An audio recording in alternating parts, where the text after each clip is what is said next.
As the days get shorter and colder, the camping season comes to a close, but not for me with my new purchase, the OEX Leviathan EV 900. This will be my winter sleeping bag.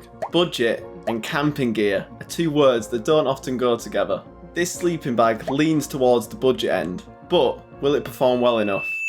With a manufacturer's comfort rating of -9 Celsius, this mummy sleeping bag should keep you toasty all year round in the UK. However, I've seen quite a few people say this comfort rating is hugely overestimated. So I bought one to find out for myself, and today I'll share with you how it performed in temperatures close to freezing. Did I stay warm, or was I miserable and cold the whole night?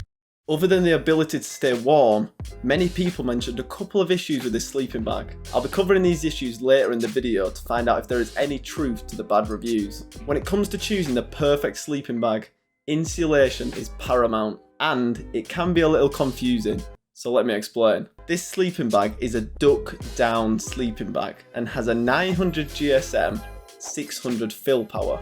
But what exactly does that mean? Let's break it down. The 900 GSM means there is a generous amount of duck down crammed into each square metre of this bag. It's like having a fluffy cloud wrapped around you. It's heavy and you'll feel it, but that's the key to staying warm, making it ideal for those chilly, crisp winter nights we get in the UK. Now, 600 fill power. Fill power measures how fluffy and insulating the down is. At 600, this sleeping bag offers just the right amount of loft to keep you snug and comfortable without being too bulky. However, you can go higher than 1000, but that isn't really necessary in the UK, and it would cost you 5 to 10 times more than this bag. As you may be aware, down sleeping bags become less effective when wet. This is because when wet, the feathers clump together, making it less efficient at trapping air and providing insulation that keeps you warm. Luckily, this bag has a hydrophobic coating, so even if your bag gets a little damp, you'll still be nice and toasty inside. As a wild camper, the weight and size of a sleeping bag are incredibly important. It's important to remember that winter sleeping bags are going to be heavier than normal sleeping bags. After all, they have to keep you warmer. The OEX Leviathan EV 900 weighs 1.34 kilograms, which isn't ultralight, but it also isn't a heavy sleeping bag. When you first see the sleeping bag, you may think that is absolutely huge, and you'd be right. This is the sleeping bag in its storing bag. It also comes with this compression sack, which is a lot smaller. More on this in a minute. It's important to store down sleeping bags uncompressed, either in the storage bag or completely unrolled. Keeping it in the compression sack for long periods will result in the bag losing that all-important loft. When you do take it out camping, it'll be in the compression sack, which is so small when you see it compared to that. You will wonder if it's even going to fit in there. And to my surprise, I fit in the compression sack with less struggle than my normal sleeping bag. I'm pretty sure you can even get aftermarket compression sacks that allow you to compress it even more. So when you arrive at camp, you'll need to unpack your bag, obviously, and then give it a good shake. This will help it loft. Do this as soon as you get your tent pitched, so it puffs up, and as soon as you're ready to get in bed, it's already done and waiting. The dimensions of the Leviathan when laid out are 220 centimeters by 78 centimeters. I'm just under 6 foot, and I found the height to be more than enough for me. However, several people have complained about the space around the shoulders, but I didn't find this an issue.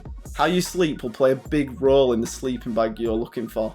I sleep on my stomach, and this sleeping bag does the job, as it would if you're a back sleeper. However, with it being a mummy sleeping bag, if you are a side sleeper and take up a lot of room, you may want to look at another bag. There isn't loads of room to bend your legs while in the sleeping bag, which some people may find restricting and uncomfortable. So if this is you, you might want to look around for something else. This sleeping bag comes in a left zip only.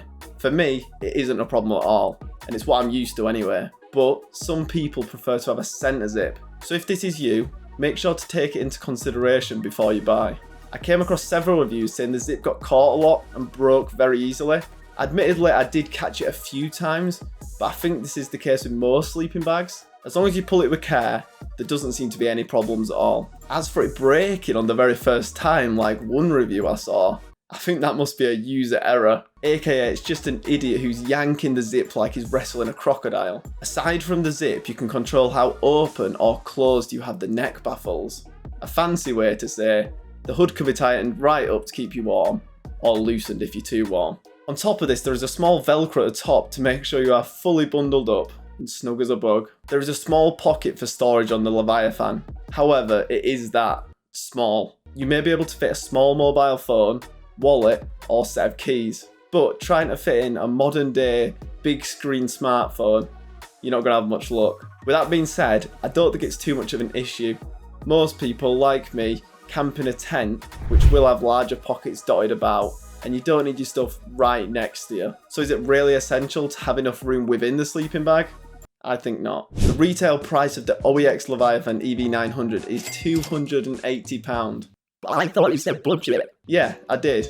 And as you may know, many shops in the UK like Go Outdoors, Blacks and Millets offer a big discount on products for just a low-cost membership card.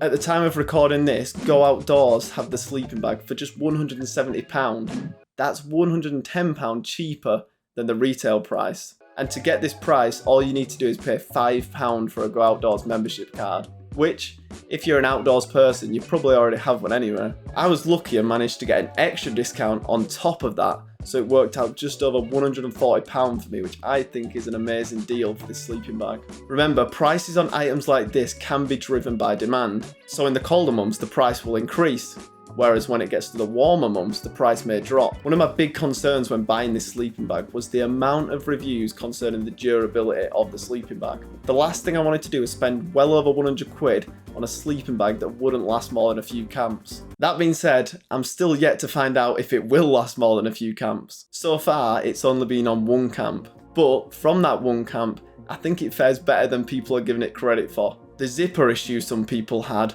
wasn't an issue for me at all, really. The zips feel as good as any zip. The other main concern is the sleeping bag losing the down material. The bag is made out of a pretty thin material, and feathers do come out of the sleeping bag. In my whole camp, I noticed around 20 feathers, which may seem like a lot, but just imagine how much are in the whole sleeping bag in total. Thousands, maybe even tens of thousands. So losing 20 every time is pretty insignificant. I understand though that it might be annoying to have to clean up 20 or so feathers every single time you go. So if you think you'd be annoyed by that, again, it might not be the sleeping bag for you.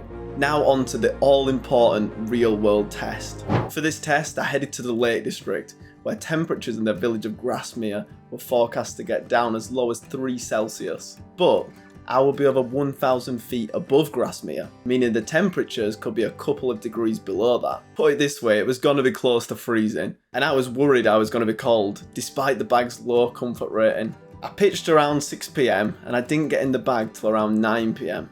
I decided to strip down to just socks, shorts, and a t-shirt. I saw online some people say this is the best way to use the sleeping bag, and to my surprise, I was warm, but I had only just gotten in, so how well would it retain my heat? 30 minutes later, I was still warm.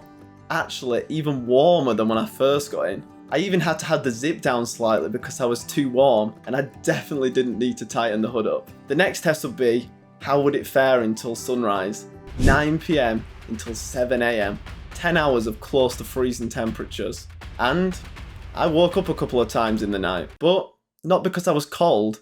It's just because I'm a bad sleeper. I was actually extremely warm throughout the whole night, and I felt like I could have definitely gone down to freezing, or even below. But would it get down to the claimed -9 Celsius? I definitely don't think it would be as out of reach as some of the reviews say. I could easily see myself getting down to -3 Celsius with absolutely no problems. Will I regret saying that? Subscribe to the channel to keep updated with how I get on throughout winter with this sleeping bag. One important thing to note is a sleeping bag is only half of what keeps you warm. You also need a pretty good sleeping pad to keep your underside warm. I was given my sleeping bag and it's fairly old, so I'm not exactly sure on the R value, but I'm sure there are ones which have a much higher R value. Even still, I was more than warm enough. But if you haven't got a sleeping pad and you're looking to buy a new one, I would definitely look into the R value and make sure you have the appropriate R value for the conditions that you're going to be going in. Overall, I think this sleeping bag is great value for money, and so far it seems durable. I will do another update when I've used it a few more times, so then I'll have a good idea on how durable it really is. But if you are looking for a winter sleeping bag and you don't want to break the bank,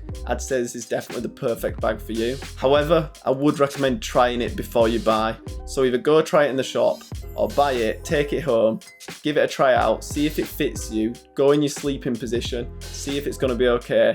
If it isn't, bring it back and you might want to look for something else, because I know it's not going to be perfect for everyone. Anyway, that's going to be it for this video. If you did enjoy, don't forget to leave a like and drop a sub. And if you want to see the full video of me wild camping with this very sleeping bag, click the screen now.